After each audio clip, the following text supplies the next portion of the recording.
ठरलं तर मग प्रेक्षकांनो, मालिका खूप सुंदर वळणावरती चाललेली आहे. आत्तापर्यंत आपण प्रियाची पोलखोल झालेली पाहिलेली आहे. पण आत्ता आत्ता मात्र प्रियाचं पाऊल या घराच्या बाहेर पडताच मालिकेमधली पॉझिटिव्ह समीकरणं सुरू झालेली आहेत. हो प्रेक्षकांनो, मालिकेतली पॉझिटिव्ह समीकरणं सुरू झालीत. आता इकडे प्रियाचं पाऊल बाहेर पडताच सायली आणि अर्जुन यांच्या आयुष्यात मात्र आता गुड न्यूज येणार आहे. सायली आणि अर्जुन हे दोघं जण आई बाबा होणार आहेत. पण इतकंच नाहीये, तर आता चक्कर येऊन पडलेल्या सायलीचा पाय सुद्धा आता सगळ्या सुभेदारांच्या समोर येताच म्हणजे जे सत्य आता प्रिया घरात असताना समजलेले नाहीये, ते सत्य प्रियाचं पाऊल घराबाहेर पडताच सगळं समोर आलेलं आहे. आणि त्यानंतर सुभेदार कुटुंबामध्ये आणि किल्लेदार कुटुंबामध्ये एकच आनंदाचं आता मात्र वातावरण आहे. कारण सुभेदार आणि किल्लेदार यांच्या घराण्याचा, दोन्ही घराण्याचा वारस जन्माला येणार असतो. नक्की काय घडलंय सगळं सगळं सविस्तरपणे प्रेक्षकांनो, आता इकडे प्रिया तन्वी नाही हे सध्या सिद्ध झालेले हे आजच्या भागात आपण पाहिलेलं आहे. DNA रिपोर्ट, प्रियाच्या पाठीवरची खूण आणि अनेक सगळी आता सत्य सिद्ध झाल्यावरती प्रिया तरी पण मुजोरी करतीये. आणि प्रिया मुजोरी करत आता सांगत आहे की बघितलत ना कशी सगळ्यांना मी मूर्ख बनवलंय, कारण तुम्ही सारखं तन्वी तन्वी तन्वी हे करत होतात ना, म्हणून मला तुम्हाला मूर्ख बनवणं सोपं गेलंय. म्हणजे बघा प्रेक्षकांनो, सत्य समोर आल्यावरती सुद्धा आता इकडे प्रिया गिरे तो भी टांग ऊपर आणि प्रिया या सगळ्यामध्ये आपण तन्वी नाही इतके दिवस फसवलंय आणि आता आपली रवानगी पोलिसात होणार आहे हे माहिती असून सुद्धा सगळ्यांच्या समोर आता मोठ्या तोऱ्यात सांगत आहे की मी कुणाला भीत नाहीये, मी कुणाला घाबरत नाहीये, मी जेलमधून सुद्धा सुटून येईन. आणि त्यावरती रविराज म्हणतात इतकी मगरुरी करू नकोस, पापाचा घडा भरलाय आणि तो घडा फुटायला वेळ लागत नाहीये. पण मला एक गोष्ट सायली अर्जुन कळत नाहीये की मग हिच्या पायावरची खूण. आणि त्यावरती मग आता प्रिया सांगायला लागते मला आधीच माहिती होतं की खऱ्या तन्वीच्या पायावरती खूण आहे. आणि त्यावरती रविराज म्हणतात तुला कसं हे सत्य माहिती? नागराज तू सांगितलंस का? आता इथे नागराज जरा गप्प बसलाय, कारण खरं तर नागराज आणि महिपत या दोघांना सुद्धा आता खरं सांगायचं तर आता सायली तन्वी आहे हे सत्य अजून समोर येऊ द्यायचं नसतं. कारण एक ही तन्वी तर बाहेर पडले, मग दादाच्या प्रॉपर्टी ही आता ह्या सायलीच्या घशात जाण्यापेक्षा आपण गप्प बसलेलं बरं. आणि त्यानंतर मग आता इकडे सांगायला लागतो नागराज, हो दादा मीच सांगितलं होतं.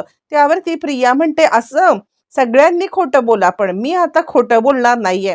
असं तसंही मला आता तुम्ही जेलमध्ये पाठवायला निघाला. मला जेलमध्ये पाठवताना मी आता मला तन्वी कोण आहे हे माहिती आहे हे सत्य तुम्हाला सांगून जाणार आहे. आणि मग आयुष्यभर तडफड करत बसा.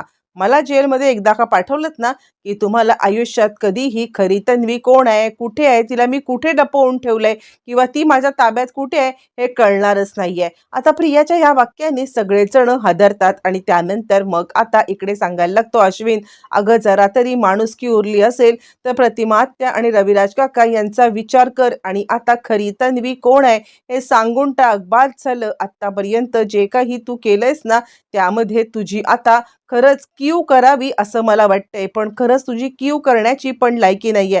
अस्मिता म्हणते आता तरी आपलं पाप सुधार आणि खरी तन्वी कोण आहे ते सांग. कल्पना आणि प्रतिमा ह्या दोघी हादरल्यात.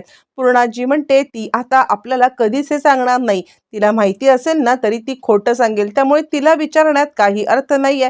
तुम्ही कुणीही तिच्या नादी लागू नका, ती कधीच खरं बोलणार नाहीये.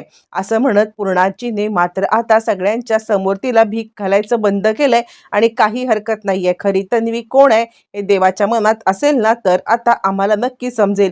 यावरती प्रिया म्हणते समजेल हो, पण माझ्यासोबत ते रहस्य जेलमध्ये जाईल.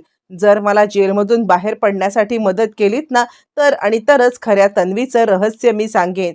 पण मला तुमच्याकडून श्युअरिटी पाहिजे की मला जेलमध्ये जाता येणार नाहीये, मला जेलमधून जाण्यापासून तुम्ही वाचवाल.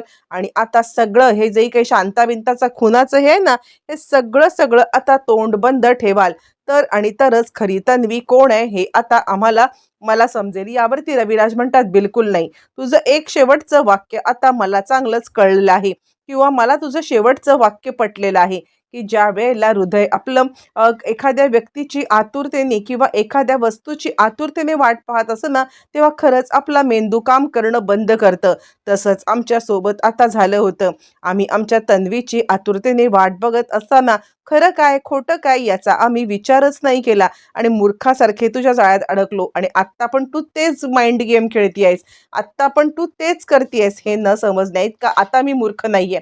त्यामुळे आमची तन्वी कोण आहे हे आम्ही शोधून काढू, पण तू इथून आत्ताच्या आत्ता बाहेर पड. असं म्हणत प्रियाला मात्र या सगळ्यामध्ये आता इकडे कुणीच भीक नाही घातलेली म्हटल्यावरती प्रिया सांगायला लागते, "ठीक आहे, तुम्हाला अजूनही असंच वाटतंय ना, की मी खोटं बोलते? ठीक आहे, पण मी खरं तेच सांगते. ना कुणालाच माहीत नाहीये, की खरी तन्वी कोण आहे. पण मला मला माहिती आहे, की कुठे आहे, कोण आहे आणि ती आता सध्या काय करते आहे. बघा डील देते तुम्हाला मी." त्यावरती मग आता इकडे रविराज म्हणतात, "अजिबात नाही. आमची तन्वी जर का आम्हाला मिळायची असेल ना, तर ती मिळेल. पण तुझ्यासारख्या मुलीला आम्ही भीक घालणार नाहीये." प्रतिमा खूपच भावूक झालेली आहे आणि अर्जुन सांगायला लागतोय, "सावंत बघताय काय? घ्या, हिला आत्ताच्या आत्ता बाहेर घेऊन जा. हिला या सगळ्यामध्ये आता मात्र कोणीही भीक घालणार नाहीये आणि कोणीही हिला आता हिच्या जाळ्यात अडकणार नाही. कारण आत्ता जे काही ती करतीये ना, ते आता फक्त आणि फक्त दुसऱ्याला जाळ्यात अडकण्यासाठीच ती आता करते आहे, बाकी काही नाहीये. हिच्यासोबत लागण्यात काही अर्थ नाहीये." असं म्हटल्यावरती मग आता सावंतीकडे प्रियाला पकडतात. प्रिया सांगायला लागते, "बघा, मी अजूनही तुम्हाला डील देते आहे. विचार करा. मी जे काही सांगते त्यावरती विचार करा." पण त्यानंतर महिपत आणि नागराज दोघं एकमेकांकडे पाहत आहेत आणि काय पोरगी आहे, म्हणजे आपण तर हिच्या पुढे एकदम फिके पडत आहोत. हिला या सगळ्यामध्ये कसं हे करायचं? म्हणजे बघितलं का नागराज शेठ? अहो, जे सत्य आपल्याला माहिती आहे त्याचा आपण कधीच वापर करून घेत नाही आहोत. पण ही ही मात्र त्याचा वापर करून पार आता या सगळ्यांना गुंडाळून लावणार हे मात्र खरं. यावरती महिपतचा नागराज म्हणायला लागतो, "बरोबर आहे. चालू दे काय चालायचं ते. पण खरी तन्वी हे मी तरी सांगणार नाहीये. नाहीतर सगळी प्रॉपर्टी त्या तन्वीच्या घशात जाईल." बरं हे सगळं चालू असताना प्रिया सांगते, "ठीक आहे, तुम्हाला आता हे सगळं खोटं वाटत असेल ना, तर ठीक आहे. एक मी तुम्हाला चॅलेंज करून जाते. मी तर आता जेलमध्ये चाललेले आहे.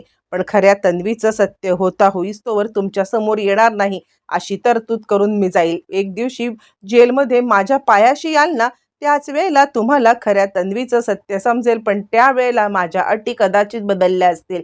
त्यावेळेला माझं मन कदाचित बदललं असेल.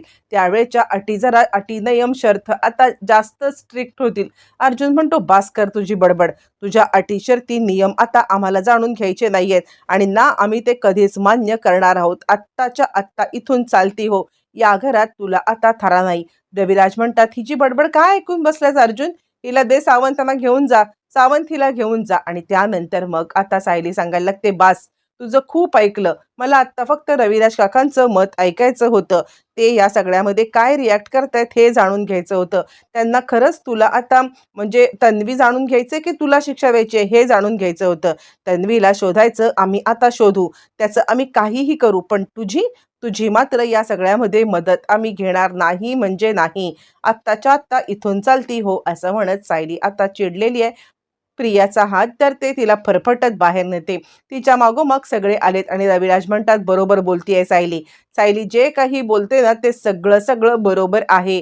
मला आता या सगळ्यामध्ये अजिबात, अजिबात आता जाणून घ्यायचं नाहीये तुझ्याकडून माझी तन्वी कोण आहे. कारण तू तोंड उघडशील ना तेव्हा तू 100% खोटंच बोलशील.